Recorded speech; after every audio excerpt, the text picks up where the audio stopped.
So you've done the hard part. You bought the seeds, you figured out when to plant them, you got them in the soil, and now you've been patiently waiting for some signs of life to appear, but nothing's happening. So in today's video, we're going to talk about why this sometimes happens and how you can prevent it.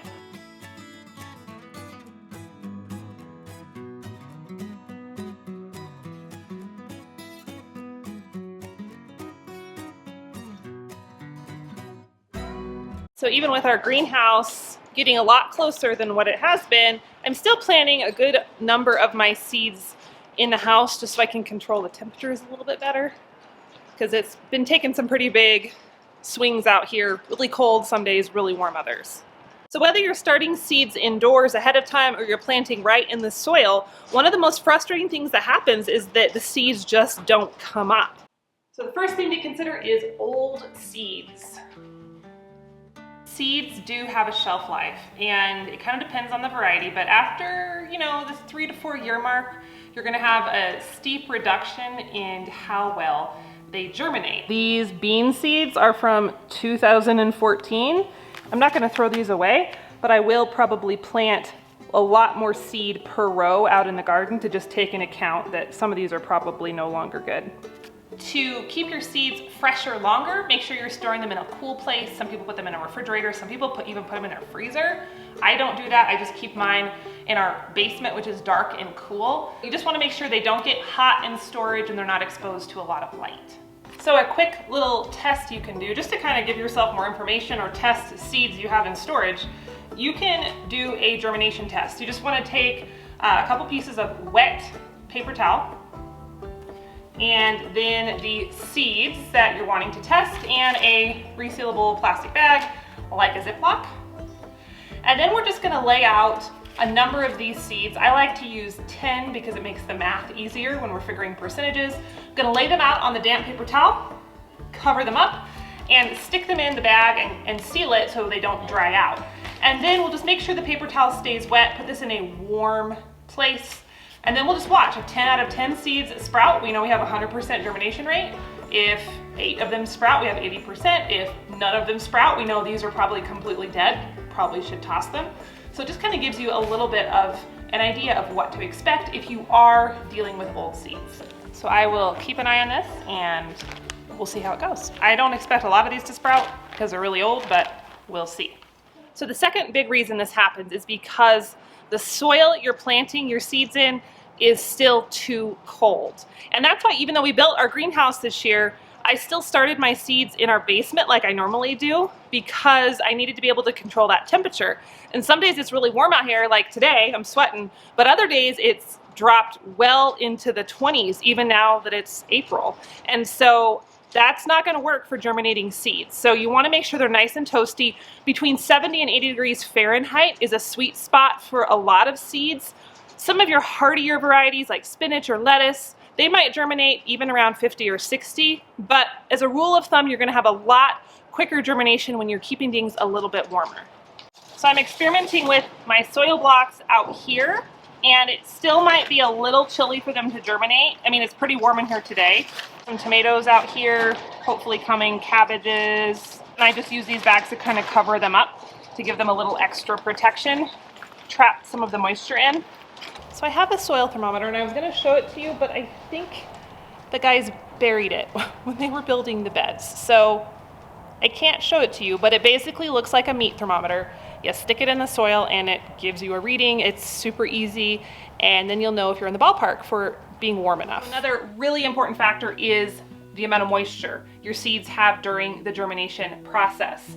The biggest issue is that sometimes they will dry out because they definitely need to stay damp. Once they start to do their thing and they dry out, it's all over. Now that being said, it is also possible to drown them.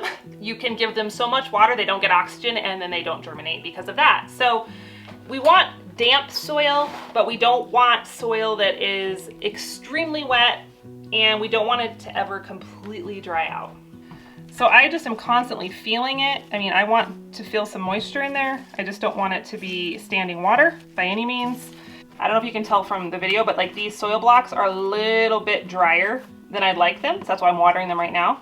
Anything more dry than this and I'm going to be concerned, especially if it's a seed that hasn't come out of the ground yet. Once the plants get a little bigger, like these cabbages, they can handle slightly drier soil. But during that germination process, it's got to be damp the whole time. Another thing to remember is the variety of plants that you're waiting on. There are certain varieties, like peppers come to mind, that take forever to germinate. And there's been many times where I felt like I'm just going to give up on the peppers, but then they finally pop through the soil. We even have this variety of pepper, which one did I do here? I had bullnose peppers here. They all came up quicker, but the poblano guys, they were a lot slower. Like we have one that just came up, even though his friend has already got those leaves going. And this one's just barely coming out of the soil, like yesterday. So is that one.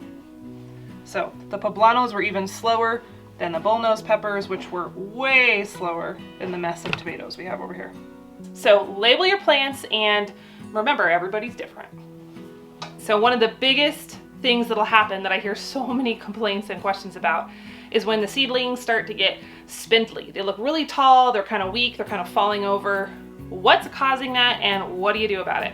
The reason a seedling starts to get spindly is because it doesn't have enough light, and it's just stretching to try to reach whatever light it can. The way you remedy that is by increasing the intensity of the light. So if you're growing in a system like I have here with lights and racks, you want to lower those lights down really, really close, just a couple inches above the seedlings. You can see I have my tray of tomatoes up here that haven't started germinating yet, but I have that light lowered way down. I could even be lower, honestly, but this has usually been okay for me. Same down here, these guys, I could even go a little lower if I wanted. They look pretty healthy and strong right now, and they'll be going out into the greenhouse soon. But if I was concerned, I would be dropping this even further.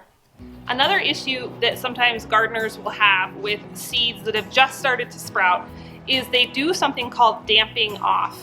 And maybe you've seen this before. They start to come out of the soil, but then they basically rot and just keel over. And it's actually caused by a fungus, and it can be extremely aggravating. Now, I haven't dealt with this very often, but if it were to become a problem, what I would do is make sure I'm using clean potting soil, because this fungus can live in garden soil or in old potting soil. And also, if you're really, really struggling with it, just make sure you're using clean containers, or you're sterilizing your containers before you plant your seeds in the spring. So it is 4 days after I started my little test here, and I kind of sorted through these guys, but so there are 6 of them that have started to germinate. You can see the little tails coming out there. These other 4 may or may not have sprouted if I'd given them more time, but I didn't see any action happening as of today. So that means my seeds that are basically 7 years old still had a 60% germination rate. So they're still usable. I'll just plant a few more per row, and no need to throw them out. There's a new growing method I'm gonna try this year. I just have to put it together first. So this is a green stalk vertical garden. They sent it to me to try out. I'm really curious to try it because I know I have a lot of people who watch this channel and listen to my podcast that are living in small spaces, and I think this could be a really cool option.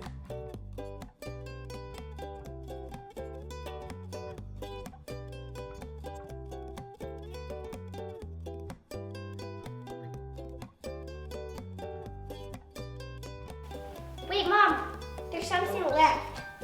Oh. Something left, Mom. I forgot the little What green is piece this that goes for? in between each tier, so whoops. Okay. That's gonna be where you put the water in. Oh, Can you reach it? Yep, water goes in there. Which way? I'll help you. I'm gonna be filling it with potting soil and experimenting to see what I can grow. According to the instructions, you can do squash, carrots, lettuce, broccoli, tomatoes, greens, the whole 9 yards. So I think this could be a good option for people who live in an apartment or only have a balcony or only have, a little concrete patio in their backyard. So I'll keep you posted. If you would like my little trick for keeping all of the planting dates and seed starting information straight and not all confused and jumbled, check out this video for my seed starting calendar hack.